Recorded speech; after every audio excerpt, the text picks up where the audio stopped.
This Saturday, UFC 291 goes down and Justin Gaethje is fighting Dustin Poirier in a rematch for the BMF title, and honestly, this fight will be amazing.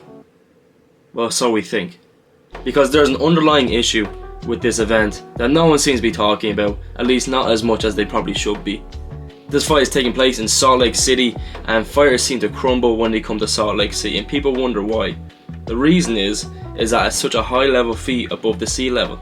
It is approximately just over 4,000 feet above sea level. We've seen previous events in UFC take place in Salt Lake City, such as UFC 278 with Kamaru Usman and Leon Edwards for their second fight for the UFC welterweight title, and we've seen Leon Edwards was a complete shell of himself. On that card also, we've seen Paulo Costa take on Luke Rockhold, where we've never seen both of them get so tired, especially Luke Rockhold. At stages he had his hand on the cage, and even after the fight you could see he just was absolutely distraught in his interview with Joe Rogan.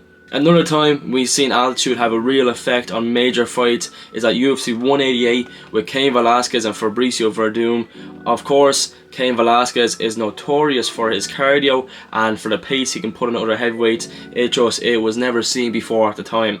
And then Fabricio Werdum came in and seemed to just to crush him. Cain Velasquez took on Fabricio Werdum, and within the second round he was gassed, he was completely finished, and he went for a half-hazardous takedown and got guillotined and choked out, and Fabricio Werdum won the title. Now, what does this mean? This can have a huge effect on the main event on Saturday, as Justin Gaethje trains in Denver, Colorado, and he trains at just over 5,200 feet, which is a huge advantage for him and his cardio, whereas Dustin Poirier, he trains in Coconut Creek, Florida, and he only trains at 13 feet above sea level. This event is taking place in Salt Lake City at just about 4,000 feet, and this is well in the ballpark range of Justin Gaethje. He should have no problem adjusting to the climate, but for Dustin Poirier it could be tough, but we know he has arrived early to adjust to the climate and adjust to the altitude. Hopefully it can work out for him, but if you're putting any bets on Saturday, maybe have that in mind. Please subscribe and like. I hope you enjoyed the video.